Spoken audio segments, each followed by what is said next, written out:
லைஃப்பில் இப்போதைக்கு நீங்கள் யங்ஸ்டர்ஸாக இருக்கும்போது நெக்ஸ்ட் ஃபியூ இயர்ஸ்க்கு ஒரே ஒரு புக்கு படிக்கிற ஹேபிட் இருந்தாலும் சரி, படிக்கிற ஹேபிட் இல்லாட்டியும் சரி, ஒரே ஒரு புக்கு படிங்க.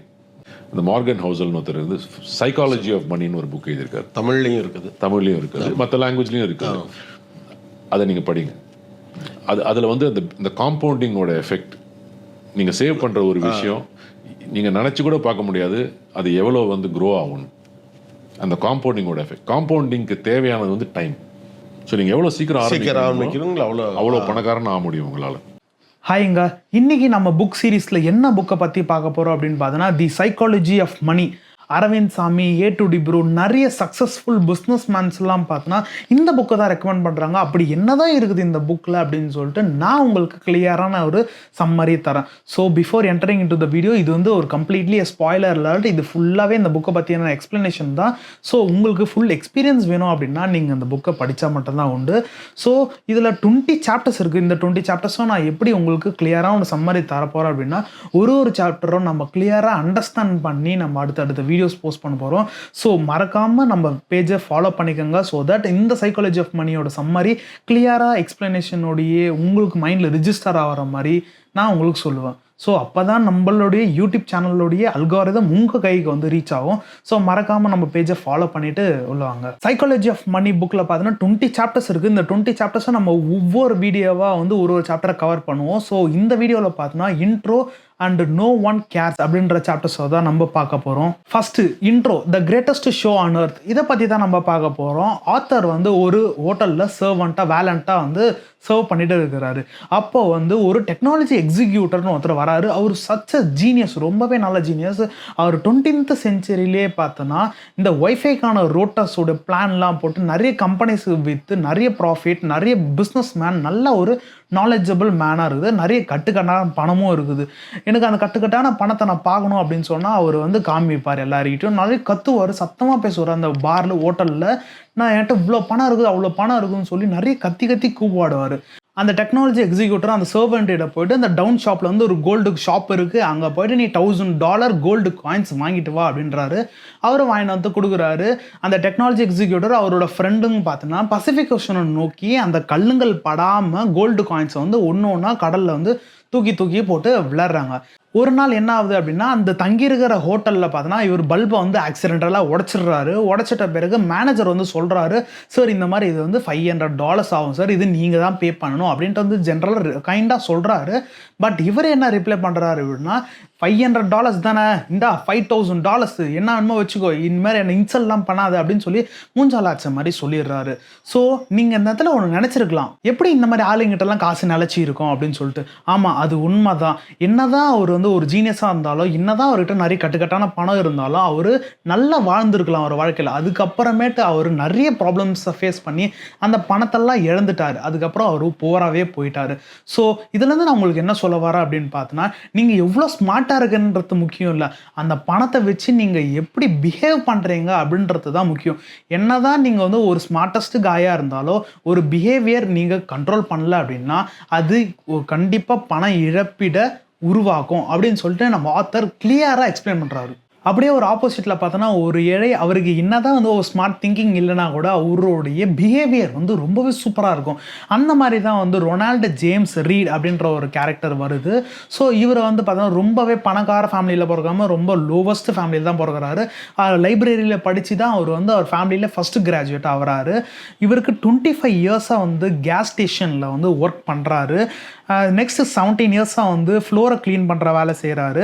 அவரோட 38th ஏஜில் பார்த்தோன்னா $12,000 ஒரு டபுள் பெட்ரூம் ஹவுஸை வந்து வாங்குறாரு.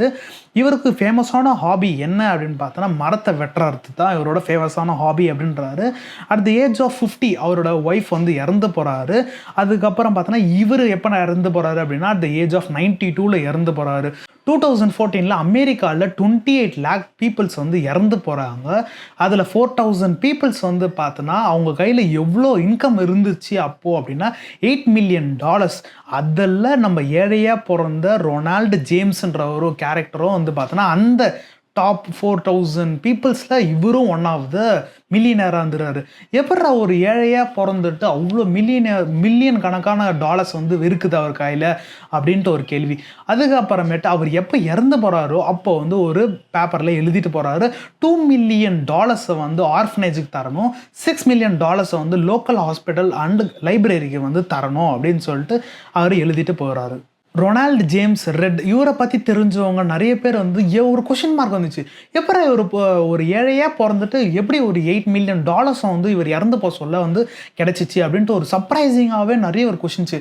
எந்த ஒரு லாண்ட்ரி எந்த ஒரு ஃபேமிலி பேக்ரவுண்டும் இல்லை. ஆனால் அவர் என்ன பண்ணார் அப்படின்னு பார்த்தோன்னா கொஞ்சம் கொஞ்சமாக வந்து அவர் காசை சேர்த்து வச்சு ப்ளூ ஸ்டாக் கிளிப் அப்படின்ற ஒரு மார்க்கெட்டில் வந்து அவர் இன்வெஸ்ட் பண்ணி வெயிட் பண்ணார் 10 இயர்ஸாக வெயிட் பண்ணார். அப்படி வந்தது தான் இந்த $8 மில்லியன்.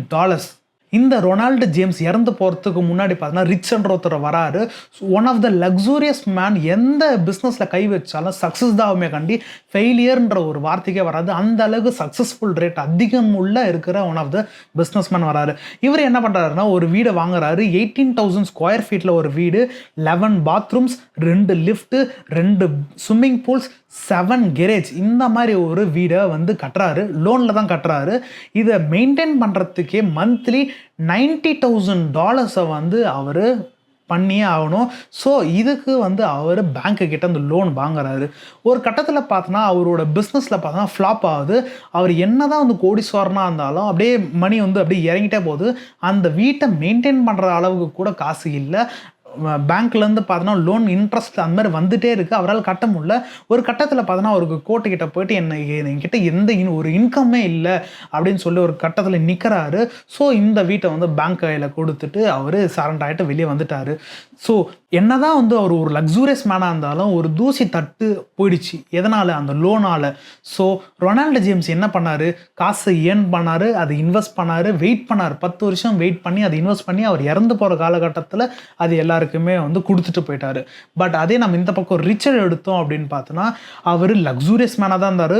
ரொம்ப ஆடம்பரத்துக்கு வந்து அவர் இன்வெஸ்ட் பண்ண ஆரம்பித்தார். அதை மெயின்டைன் பண்ண முடியாமல் அவர் திண்டாட்டமாக போயிட்டு அது வந்து ஒரு ஃப்ளாப் அண்ட் ட்ராப்பாகவே ஆயிடுச்சு அவருக்கு. ஸோ நம்ம ரொனால்டு ஜேம்ஸ் மாதிரி நம்மளுடைய இன்கம்மை கொஞ்சமாக சேர்த்து வச்சு நம்ம காலகட்டம் முடிய சொல்ல எல்லாருக்கும் இன்வெஸ்ட் பண்ணிடணும், நம்ம ரிச்சர்ட் மாதிரி இருக்கக்கூடாது அப்படின்னு சொல்லி நான் சொல்ல வரல, இந்த புக்கோட ஆத்தர் தான் சொல்லிடுறாரு. ஸோ ஆக்சுவலாக ஒன் ஆஃப் த நல்ல ரீசன் தான். நம்மளோட சேவிங்ஸ் கொஞ்சம் சேவ் பண்ணிட்டு மற்றவங்களுக்கு முடிஞ்ச அளவுக்கு கான்ட்ரிபியூட் பண்ணுறது நல்லது தான். ஸோ இதுலேருந்து ஆத்தர் என்ன சொல்ல வராரு அப்படின்னா, இவங்க 2 பேரோட ஃபைனான்சியல் ஸ்டேட்டை பாருங்கள். ஒருத்தர் காலேஜ் போகாமல், எந்த ஒரு ட்ரைனிங் இல்லாமல், எந்த ஒரு எக்ஸ்பீரியன்ஸ் இல்லாமல், எந்த ஒரு ஸ்கில்ஸ் இல்லாமல் இவ்வளோ இன்வெஸ்ட் பண்ணி வெயிட் பண்ணி சூப்பராக பெர்ஃபார்ம் பண்ணியிருக்கிறாரு. பட் எல்லாமே இருந்து இவர் எல்லாமே லூஸ் அண்ட் ட்ராப் அவுட் ஆகிடுச்சு. அது என்னவோ ரீடுக்கு வந்து ஸ்டாக் மார்க்கெட்டில் வந்து லக் அடிச்சிச்சு, அதனால் அவர் வந்து மில்லியனராக ஆகிட்டார் அப்படின்ட்டு நம்ம டிட்டர்மைன் பண்ணிட முடியாது. அவர் காத்திருந்தார் எந்த டைமில் எடுக்கணும், எந்த டைமில் இன்வெஸ்ட் பண்ணணும் அப்படின்னு சொல்லி அவருக்கு கிளியரான ஒரு ஐடியா இருந்திருக்கு. 10 இயர்ஸாக அவர் காத்திருந்தார். ஸோ இதில் தான் நம்ம எப்படி நம்ம சாஃப்ட் ஸ்கில்ஸை வந்து பில்ட் பண்ணுறது, அதுவும் இல்லாமல் எப்படி நம்ம பிஹேவ் பண்ணணும் அப்படின்றத டீச் பண்ணுது. கணக்கு வழக்கு நிறைய பார்க்கணும் தான், ஆனால் அது கற்றுக்காமலே இருக்கக்கூடாது, கற்றுக்கணும். நம்ம முடிஞ்ச அளவுக்கு ட்ரை பண்ணணும். இன்வெஸ்ட்மெண்ட்டு, கார்ப்பரேஷன், ஃபைனான்சியல், இது எல்லாமே கணக்கு வழக்கு ரொம்பவே அதிகம். ஸோ அதெல்லாம் நம்ம கொஞ்சம் கொஞ்சமாக லேர்ன் பண்ணிக்கணும். ஆரோக்கியம், பணம், இது ரெண்டுமே பார்த்தோன்னா மக்களை வந்து ரொம்பவே அஃபெக்ட் பண்ணும். ஸோ அதனால தான் how to invest money and how to use it efficiently அப்படின்றது சொல்கிறது தான் இந்த சைக்காலஜி ஆஃப் மணி.